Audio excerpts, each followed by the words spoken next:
Hello everyone, कैसे हैं आप सब।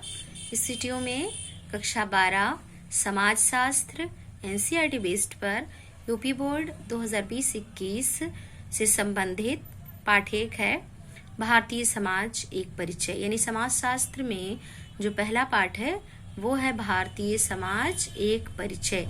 यानी कि भारत का जो सामाजिक स्वरूप है प्राचीन से लेकर के और आधुनिक यानी आज तक के समय की स्थिति का विस्तार वर्णन इस पाठ में है। और इसी पाठ से संबंधित यहाँ कुछ प्रश्न हैं बहुविकल्पीय। जैसे देखिए, पहला प्रश्न है समाज क्या है। तो यहाँ पर 4 ऑप्शन हैं। का है मूर्त और खा है अमूर्त और गा है का और खा दोनों और घा है इनमें से कोई नहीं। तो सबसे पहले आप समाज जानिए कि क्या होता है। तो जहाँ पर कई समूह इकट्ठा हों वो समाज कहलाता है। जैसे 2-4 लोग इकट्ठे हों तो वो समूह या ग्रुप बन जाता है, और जब कई ग्रुप या कई समूह इकट्ठे हों तो वो समाज कहलाता है। इसी तरह से समाज कई प्रकार के होते हैं। जहाँ पर कई विद्यार्थियों का ग्रुप है वो हो गया विद्यार्थी समाज। जहाँ कई महिलाएं एकत्रित हैं कई ग्रुप में वो महिला समाज हो गया। इसी तरह से पुरुष समाज होता है, और अलग अलग समाज इसी प्रकार से होते हैं। तो समाज, यहाँ जो प्रश्न है वो ये है कि समाज क्या है। तो समाज मूर्त अर्थात जो है साकार स्वरूप में।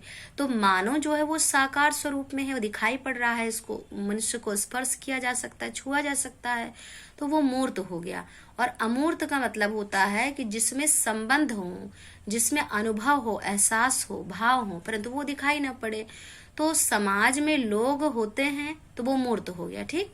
और अमूर्त का मतलब लोगों में आपस में जो संबंध होता है, जो प्रेम व्यवहार, जो भाव होता है वो होता है, परंतु वो एहसास किया जा सकता है, महसूस किया जा सकता है, वो दिखाई नहीं पड़ता है ना।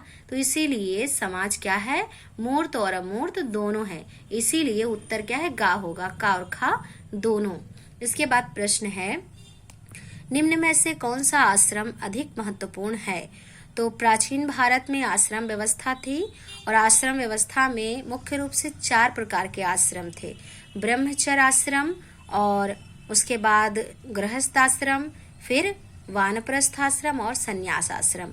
और इसके लिए मानव जीवन को 100 वर्ष निर्धारित किया गया था, और ये माना गया था यानी प्रारंभ से लेकर के 25 साल की उम्र तक ब्रह्मचर्य आश्रम होगा, और उसमें मानव जो है वो शिक्षा ग्रहण करेगा। और उसके बाद जो 26 से लेकर के 50 साल तक का जो उम्र है उसमें वो गृहस्थी में यानी कि शादी विवाह करने के पश्चात घर परिवार या सामाजिक परिस्थिति को चलाएगा, तो वो गृहस्थ आश्रम होगा। और उसके बाद जो 51 से 75 वर्ष का जो समय है इसमें मानव वन को चला जाएगा, और वो ज्ञान तपस्या करेगा और ज्ञान प्राप्ति करेगा। और अंत में है वो संन्यास ले लेगा, यानी कि ईश्वर की आराधना करेगा, और सारा जो मोह माया जंजाल है सबसे संन्यास ले लेगा। तो इस तरह से आश्रम व्यवस्था प्राचीन भारत में थी। यहाँ प्रश्न ये है कि निम्न में से कौन सा आश्रम अधिक महत्वपूर्ण है। तो इन चारों आश्रम में सबसे महत्वपूर्ण आश्रम है गृहस्थ आश्रम। और उसके बाद प्रश्न है भारतीय संस्कृति के प्रमुख लक्षण इनमें से कौन है। तो भारतीय संस्कृति जो है पुरानी संस्कृति है, प्राचीन संस्कृति है, और इस तरह से इसमें ये प्राचीनता भी है। दीर्घ जीविता का मतलब कि प्रारंभ से लेकर के चिरकाल से लेकर के आज तक भारतीय संस्कृति बनी हुई है, इसीलिए जो है लंबे वर्षों तक चलने वाली संस्कृति है, इसीलिए दीर्घजीवी है। सहिष्णुता यानी कि सभी धर्मों को, सभी लोगों को एक समान नजर से भारतीय संस्कृति देखती है, इसीलिए सहिष्णु है। तो इसका मतलब उक्त सभी यानी घा पर आप टिक लगाएंगे, उत्तर जो है वो घा है। अच्छा, मान लीजिए एग्जाम में प्रश्न आ गया कि भारतीय संस्कृति के किन्हीं 2 लक्षणों को बताइए या प्रमुख लक्षणों को बताइए। तो आप इन्हीं लक्षणों को मतलब हेडिंग डालकर और इसके बारे में लिख देंगे। आप देखेंगे कि मतलब प्रश्न जो है वो कितने नंबर का है। अगर क्वेश्चन ज़्यादा नंबर का है तो आप हेडिंग डालकर डील कर दीजिए, कम नंबर का है तो पॉइंट डालकर उसके बारे में लिख दीजिए। इसके बाद देखिए अगला प्रश्न है मनुस्मृति में किस यज्ञ का उल्लेख नहीं है। तो वैसे मुख्य रूप से यज्ञ जो है वो 5 प्रकार के होते हैं। ब्रह्म यज्ञ, देव यज्ञ, पितृयज्ञ, वैश्व देव यज्ञ और नृयज्ञ यानी अतिथि यज्ञ। नृ यज्ञ या अतिथि यज्ञ एक ही बात है। तो यहाँ ब्रह्म यज्ञ, पितृयज्ञ, मातृयज्ञ और नृयज्ञ है। इसमें जो है मातृयज्ञ का उल्लेख मनुस्मृति में नहीं किया गया है। और उसके बाद अगला प्रश्न है, भारतीय संस्कृति के प्रमुख आधार निम्न में से कौन से हैं? तो किसी भी संस्कृति या सभ्यता का आधार होता है, बिना आधार के जो है कोई परिस्थिति उत्पन्न नहीं होती है। तो भारत की जो संस्कृति है, जो परंपरा है, उसका मुख्य या प्रमुख आधार है संयुक्त परिवार, आश्रम व्यवस्था और वर्ण व्यवस्था। तो इनमें देखिए संयुक्त परिवार यानी कि जॉइंट फैमिली, जहाँ 2 या 3 पीढ़ी के लोग एक साथ रहते हों और उनमें आपस में जो है रक्त संबंध हो यानी खून का रिश्ता हो, तो ये संयुक्त परिवार हो गया। ये भी भारतीय संस्कृति के प्रमुख आधार हैं। आश्रम व्यवस्था भी भारतीय संस्कृति का प्रमुख आधार है। और वर्ण व्यवस्था यानी कि वर्ण यानी रंग के आधार पर जो जाति व्यवस्था बनाई गई थी, वो भी भारतीय संस्कृति का प्रमुख आधार है। तो यहाँ जो उत्तर पिटिक आप लगाएंगे वो घा है, यानी कि उक्त सभी। इसके बाद प्रश्न है, वसुधैव कुटुंबकम किस देश की अवधारणा है?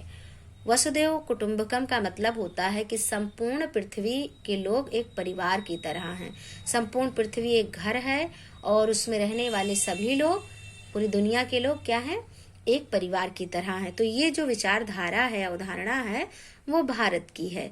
और अगला प्रश्न है, वर्ण व्यवस्था की शक्ति रूपी प्रकृति के 3 गुण निम्न में से कौन से हैं? तो वर्ण व्यवस्था की शक्ति रूपी जो प्रकृति है, जो स्वरूप है, उसके 3 गुण मुख्य रूप से सत्व गुण, रजगुण और तम गुण। ये तीनों गुण जो हैं, जिनको त्रिगुण कहा जाता है, ये तीनों गुण जो वर्ण व्यवस्था की शक्ति रूपी प्रकृति के जो है हिस्से हैं या अंग हैं। अगला प्रश्न है, राष्ट्रवाद का जन्म किसके परिणाम स्वरूप हुआ? तो राष्ट्रवाद यानी कि देश से प्रेम की भावना, देश से प्रेम की भावना का विकास उपनिवेशवाद के कारण ही उत्पन्न हुआ। क्योंकि जब किसी देश पर दूसरे देश के लोगों ने अपना अधिकार जमाया या उपनिवेश स्थापित किया, तो ऐसी परिस्थिति में जिस देश पर उपनिवेश स्थापित किया गया, उस देश के लोगों में देश के प्रति प्रेम की भावना जो है उत्पन्न हुई। तो इस कारण राष्ट्रवाद का जन्म उपनिवेशवाद के कारण हुआ है। और अगला प्रश्न है, राष्ट्रीय एकीकरण के लिए उत्तरदायी तत्व कौन सा है? तो देश में या देश की एकता को बांधने के लिए, बनाए रखने के लिए राष्ट्रवाद जो है वो उत्तरदायी तत्व है। क्योंकि देश से प्रेम की भावना ही देश की एकता को बनाए रखती है। अगला प्रश्न है, निम्न में से कौन धर्म का स्वरूप नहीं है? तो भारतीय धर्म अनुसार या धर्म के अनुसार जो है वर्ण धर्म, कुल धर्म, आश्रम धर्म और पर धर्म। पर यानी दूसरे का धर्म। तो धर्म का स्वरूप जो है, धर्म यानी कि एक ऐसी विचारधारा जो किसी के माध्यम से स्थापित की गई हो और उसको एक समूह या एक समुदाय या एक जो है एक ही विचारधारा के लोग उसको अपना लें, स्वीकार कर लें। तो धर्म जो है वो पर धर्म, दूसरे धर्म की विचारधारा को नहीं स्वीकार करता है। अगला प्रश्न है, समकालीन भारतीय समाज की विशेषताएं इनमें से कौन सी हैं?